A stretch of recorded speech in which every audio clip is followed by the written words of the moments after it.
Hey guys, Matt Bishop here. We are backstage at Carolina Rebellion down here in Charlotte, North Carolina. It kind of sucks now. It is raining, but there's a band playing. The first band of the day has gone on, so there is hope.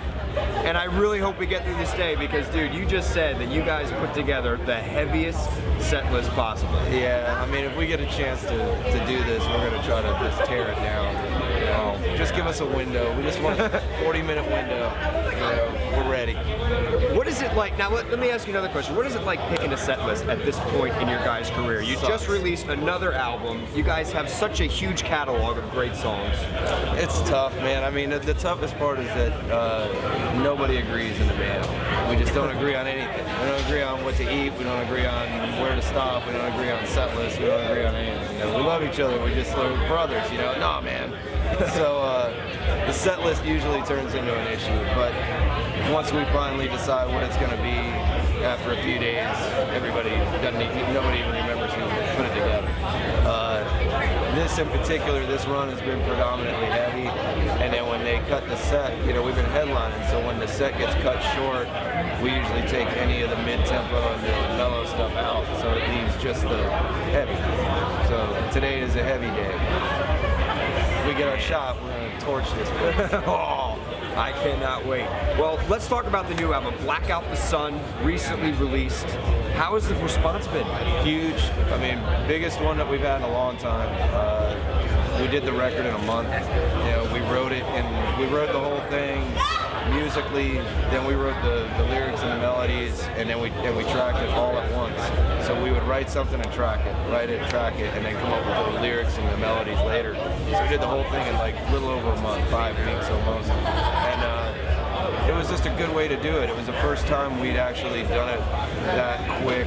And the idea, I think, more than anything was we usually overthink everything. So we knew we were on a time schedule here, so we weren't allowed to sit there and go over the same parts over and over. Like, is that good? That's good. Let's track it. So it was the way to go. I think that we'll probably do it again. It was stressful and a little bit crazy, but at the end of the day, it was whatever we thought was the right thing to do right away was what got put on the record. The response has been great. We've been weeding songs in and getting some of the older ones out, and worried that people are going to get mad about that, but they really like the new stuff, so we're surprised. Are we going to see another video from the album, perhaps? Yeah, probably. The first one was fun. It was great. First video, Decay. If you guys haven't seen it, go check it out. I highly recommend it. It's awesome. Yeah, it was fun.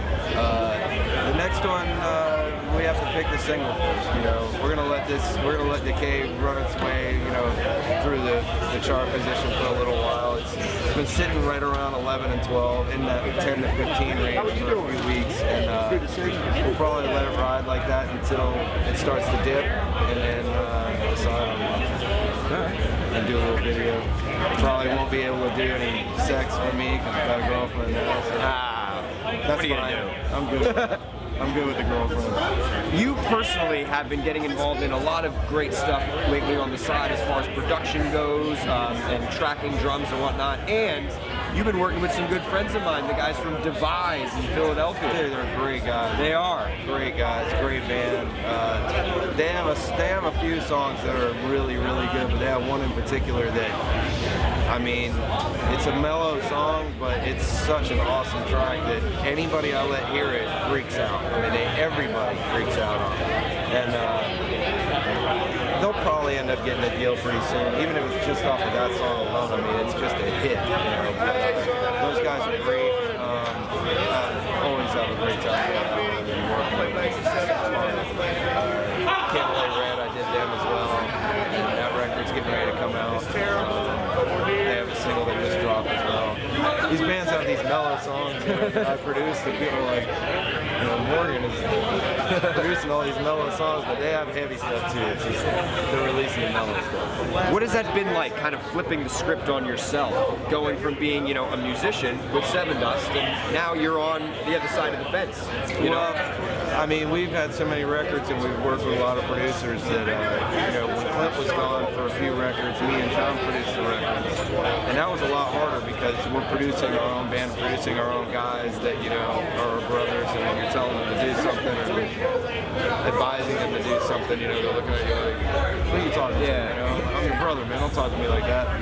But, so I learned a lot from the Bang Broses and, you know, from the Johnny Kays and the Toby Wrights and the Butch Walkers, you know, all these guys that work with us. I learned from all those guys.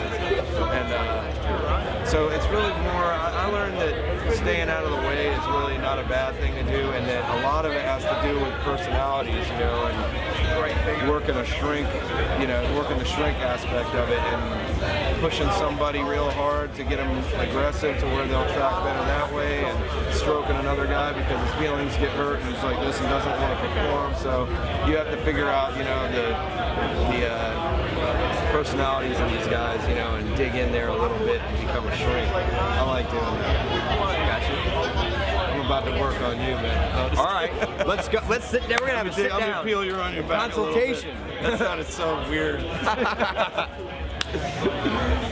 You're not asking the right questions, right? Man. You're just not. You're not getting in there, you know. Exactly. What's coming up next for Sevendust down the pike? You guys are on tour now, hitting some festivals, but what do they look like rolling into the summer months? Today is the last show for a few days. We go home for 4 days, then we'll go back out and headline for 2 or 3 weeks. And there's some festival stuff in there, Rock on the Range and other stuff like that. Then we'll take the month of June off into July. We have a few weeks we're going to go out in July. We're bringing Otherwise out with us for that. July 25th, my hometown of Bethlehem, Pennsylvania. I'll see you there, my friend. Otherwise. Yeah, they're really good guys. Yeah, man. And so that'll be a fun run. And then the summer will hit, you know, and there's stuff in the works on what we're going to do. We've been sitting there waiting to find out if we can confirm what's been offered. I'm not allowed to really say, but if we do get on it, it'll be great. It's not uproar, it's not mayhem. That's all I can say. That's fine though. I'm up for something new. Yeah. Let's do it. It's really good though. So hopefully we'll do it. Dude, thank you so much for joining me. Morgan Rose of Sevendust, ladies and gentlemen. The new album Black Out the Sun is out now. The band is going to be on tour all going into the summer months. No excuse not to catch them. Crank it up. Thanks, man. I really appreciate it.